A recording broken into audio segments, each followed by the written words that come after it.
Hey everybody, it's Ron from Pick Dawgz, and this is Ron's Rundown. We're going to go over the MLB game scheduled for Monday, July 24th, 2023.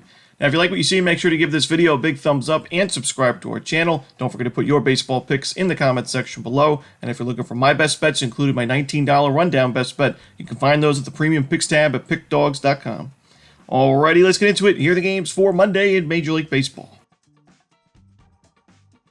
First up, it's the San Francisco Giants taking on the Detroit Tigers. Ross Stripling and Tarek Skubal are your starters. It's going to be a makeup game from the postponement on April 16th. Now, the San Francisco Giants are really struggling offensively right now, and especially against left-handed pitchers. And when you look at the last 30 days, San Francisco 30th in team OPS, 25th in isolated power. We saw him on Sunday afternoon against Mackenzie Gore really struggle there, and that was Mackenzie Gore going into that start was really struggling himself. He gave up 5 earned runs prior to the Chicago Cubs, 7 earned runs a couple starts before that. So, the Giants don't really trust their bats right now, and I know Skubal struggled in his last start against the Royals, but still before that he pitched well. I think he has a really good matchup here. Ross Stripling's got that ERA almost at 6 on the season, gives up about a home run per game. I'm going to take the Detroit Tigers here on the money line at Comerica Park. Next up, we see the Baltimore Orioles taking on the Philadelphia Phillies. Dean Kramer and Christopher Sanchez are your starters. Now, the Phillies, in the last 30 days, they have not really hit righties too well. 23rd in OPS, 17th in isolated power.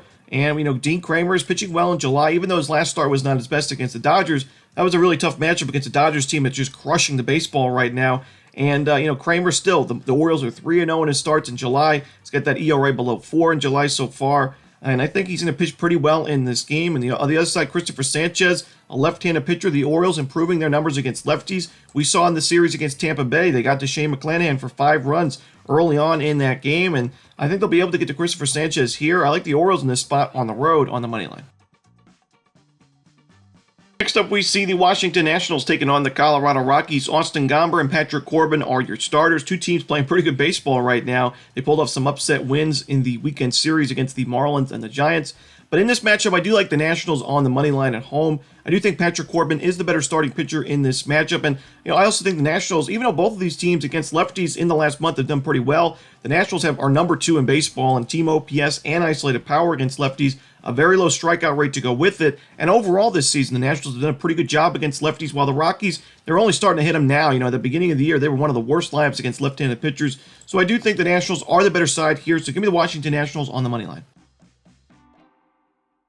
Next up, it's the Kansas City Royals taking on the Cleveland Guardians. Ryan Yarbrough and Logan Allen are your starters.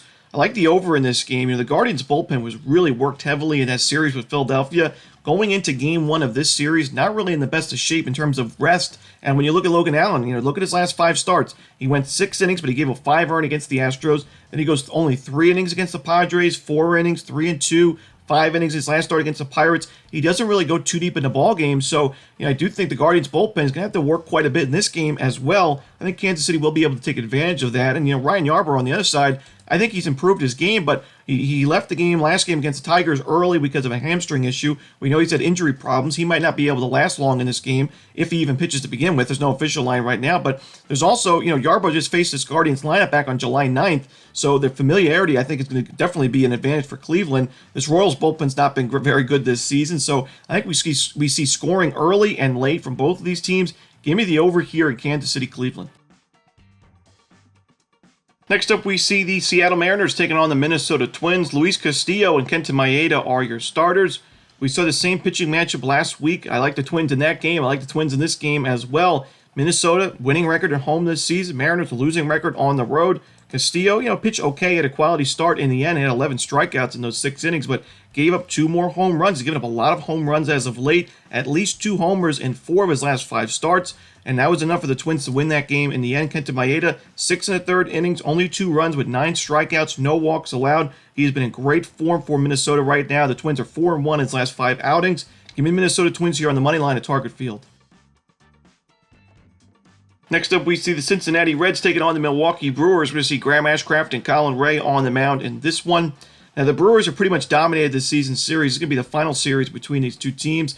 Brewers currently lead 8 games to 2, and they've won the last 4 as well. But I do think the Reds have I like their advantage here in the starting pitching matchup in the first 5 innings. The Brewers bullpen's made a lot of improvements, and that's why I don't really want to touch this game for the full game. But I do think Graham Ashcraft has improved his game. He's keeping the ball on the ground, which is really important. I'd like to see some more strikeouts, but I like the fact that in his last 3 starts, only 1 home run combined in those 3 outings, with 2 of those games at Great American Ballpark. So his last 3 starts, all quality outings against the Nationals, Brewers, and Giants. I think he pitches pretty well in this game. I think Colin Ray, he's been solid in the role that he's had with Milwaukee, but still a 4.64 ERA. He gave up 5 earned runs against the same Cincinnati Reds lineup on July 8th before the All-Star break.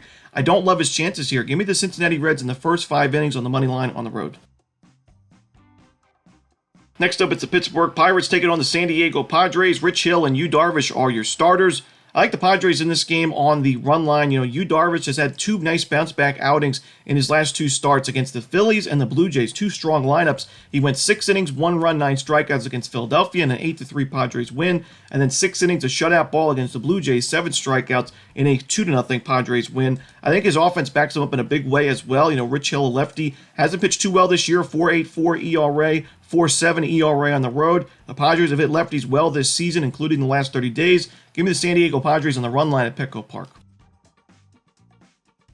Next up, it's the St. Louis Cardinals taking on the Arizona Diamondbacks. No official starter for St. Louis right now, but I have seen Adam Wainwright listed on a few different websites as a potential option. Kyle Nelson should be the opener for Arizona. And right when St. Louis goes on a nice little win streak, they followed up with 3 horrible games against the Chicago Cubs in the weekend series against their rivals, and I don't really love their chances here. Kyle Nelson shouldn't pitch too long in this game, probably 1 to 2 innings, but he's pitched pretty well. He's been a good member of this Arizona bullpen. St. Louis's bullpen has really struggled as of late in that Cubs series. They had plenty of leads in the game on Saturday against Chicago, and they blew every single one of those leads, and I don't really love their chances here, so give me the Arizona Diamondbacks on the money line. And the final game for Monday's card in Major League Baseball, it's the Toronto Blue Jays and the Los Angeles Dodgers. Jose Barrios and Michael Grove are your starters. Michael Grove's been a lot better at Dodger Stadium than he has been on the road this season. Michael Grove's been a lot better in the month of July than he was at the beginning of the season. So far this month, the Dodgers are 3-0 in his starts with 3 run-line covers, 15 innings, 13 strikeouts with a 3.6 ERA and only 1 home run allowed. 2 of those games were against pretty tough lineups in the Angels and the Orioles. And Jose Barrios has not pitched too well on the road this season. ERA is a little bit steeper on the road than it is at Rogers Center. And in his career, Barrios has not really pitched too well away from home. The Dodgers lineup is just crushing the baseball right now against lefties, against righties. Their bullpen's been solid. I'm going to take the Los Angeles Dodgers here on the run line, laying those 1.5 runs. And that's it. Those are the games for Monday in baseball. Hope you enjoyed this video. If you did, don't forget to hit that like button and subscribe. But don't forget to put your baseball picks in the comments section below. Again, if you're looking for my best bets, you can find those at Pick Dawgz Premium. As always, this is Ron Romanelli. Good luck.